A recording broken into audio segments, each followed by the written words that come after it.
When no one came to my graduation, I stayed quiet. A few days later, Mum texted, "Send $2,100 for your sister's sweet 16." I sent $1 with good luck. Then I changed my locks. An hour later, the police were at my door. Nobody showed up to my graduation. Not a single familiar face. My name echoed across the stadium speakers. Camilla Elaine Reed, Master of Data Analytics. But the row reserved for family sat cold and empty beneath the May sunlight. Metal seats reflecting a glare that felt personal. I smiled for the photo anyway, pressing my diploma against my chest, a little too tightly, pretending the sting wasn't there. 3 days later, my phone buzzed. A text from Mum. "Need $200 for your sister's sweet 16. No congratulations, no curiosity, just a demand. I sent $1 with a brief congrats tacked on, and then I changed the locks. For the first time, my apartment was silent, but the quiet didn't last. The day of my graduation should have been the moment I finally felt seen, the moment that all those years of struggle and late nights and sacrifice were acknowledged. The stadium shimmered in golden sunlight, a blur of navy gowns, phones raised in pride, parents smiling through screens. And when my name rang out, Camilla Elaine Reed, Master of Data Analytics, I instinctively searched the front row. The family section glared back at me, empty, metallic, and glaringly indifferent. No shadows where Mum and Dad should have been.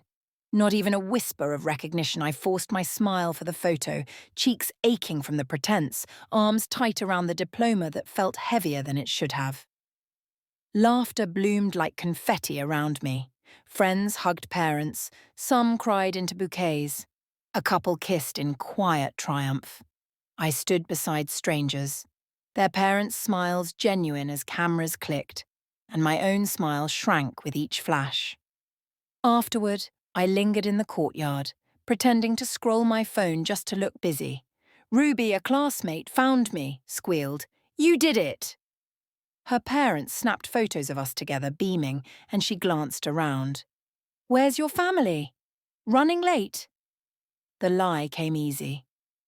Years of practice had trained me well. By the time I reached the parking lot, the sky was streaked gold, balloons bobbed above cars, and children shouted, horns honked, life moved around me. I sat in my beat-up Civic imagining, just for a heartbeat, them walking toward me. Mum waving Avery in glitter sneakers, Dad carrying flowers. Then the illusion shattered, drowned by the roar of engines and departure. The truth had been obvious for years. They'd missed my college graduation too. Avery had finals. Dad didn't even call. Always a reason, always a brighter priority than me. I spent my teenage years trying to earn love like it was a scholarship, working 2 jobs, sending money home, saying yes to every request.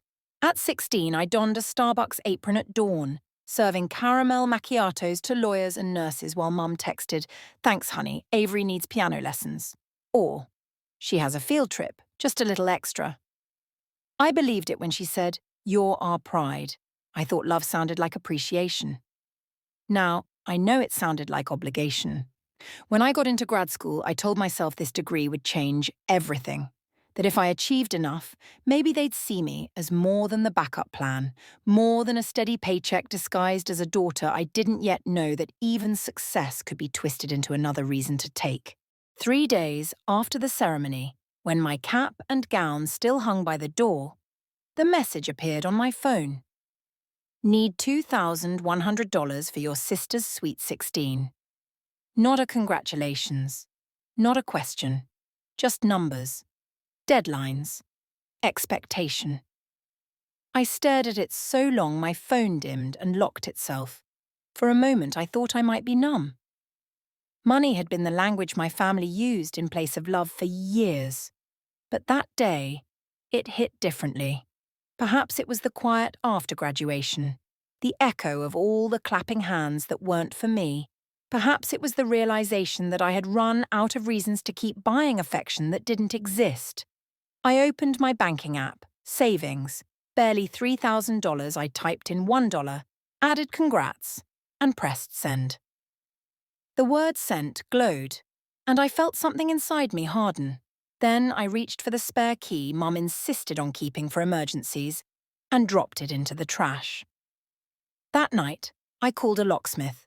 An older man with a soft voice arrived, tools clinking like wind chimes. When the new lock clicked in, solid and final, I inhaled the faint smell of oil and metal, and for the first time in my life, I built a boundary. The next morning, sunlight poured through my apartment. I brewed coffee, steam curling like a silent promise, and for the first time I didn't flinch at the silence. Peace had a sound, a tangible presence. Until the knocking began, firm, rhythmic, insistent. Not the landlord. 2 police officers stood in the hallway. My heart raced as they identified themselves. Denver police. A call from my mother. She claimed I was acting erratically, changing locks, possibly suicidal. I almost laughed.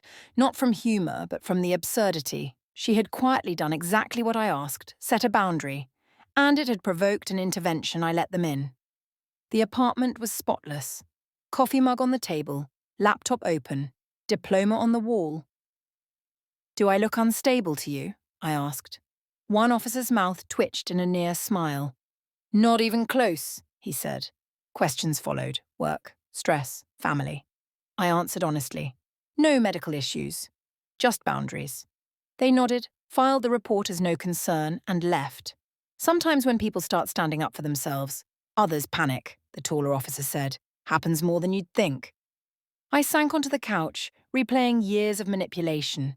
How she guilted me into sending money, claimed family helps family. It had never been about care, it was control. The silence of my apartment no longer felt peaceful. It was the pause before a storm, and I refused to wait for it to strike. The next morning, the city quiet under a soft haze, I brewed coffee and opened my laptop, only to find new credit inquiries. Capital One, Discover, accounts I hadn't opened. My chest tightened. A glance at my credit report froze me. 2 accounts in my name, her address, her signature. Thousands spent, including Cherry Creek Events, Denver DJ Agency, Glam Studio. My mother's earlier text hit me like a gunshot. It wasn't a request. It was a setup. I called the bank, voice steady, heart racing. The account had been opened in person, co-signed by Linda M. Reed. Fraud investigation underway. I recorded our next call with Mum. Her laughter hollow. Her excuse that it was helping me build credit. "No," I said softly. "What's mine is mine." Silence. In that moment, I labelled the recording boundaries. May 17th, 2025. I met them at a diner in Highlands Ranch, neutral ground. Mom arrived first, sunglasses like armor. Avery, glued to her phone, didn't even glance up. Dad trailed, smaller than I remembered. I slid a folder across the table, 2 credit cards, both under my name, both used for Avery's Sweet 16. Mom's practiced smile faltered.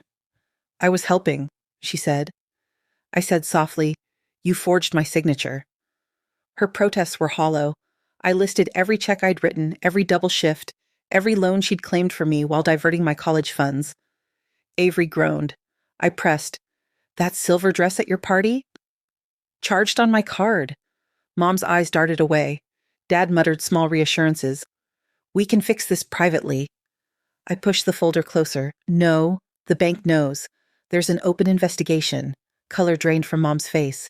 "You'll regret this," she hissed. "You're destroying this family over a misunderstanding." "No, Mom," I said, standing. "You destroyed it the moment you decided my name was worth more than my love." I left the cash for coffee and walked out. Outside rain mingled with my relief. My chest felt light, hollow in a way that could fill with peace. At 8:45 p.m., my phone rang. An unknown number. Capital One fraud investigator informed me police would verify transactions at Cherry Creek Events I didn't attend. Didn't need to. Across town, officers entered Avery's glowing banquet hall. Calm authority cut through neon haze. Receipts read aloud. Misuse of Camila Reed's identity gasps. Whispers. Phones raised. Flashes. My mother froze. Avery whispered, "Mom, what did you do?" The DJ unplugged equipment. Guests left, whispers trailing. Rain began, relentless and soft. I watched from my apartment window, silent, letting justice echo around me. 3 days later, Capital One confirmed fraud resolved, no apology. Just truth. Unauthorized use repaid. Word spread. Gossip swirled. I filled out FTC forms, froze credit, closed all accounts she ever touched. I printed the confirmation, pinned it beside my diploma and the locksmith's receipt, proof of effort, protection, freedom. Denver night air spilled in, the city alive yet uncaring. For the first time, silence healed. 6 months later, autumn painted the streets gold. A new job, colleagues who saw my worth. On my wall hung 3 things: diploma, employee badge, and the old lock. Together, they told one story. I finally chose myself. If you've ever had to set a boundary just to breathe, know you are not alone.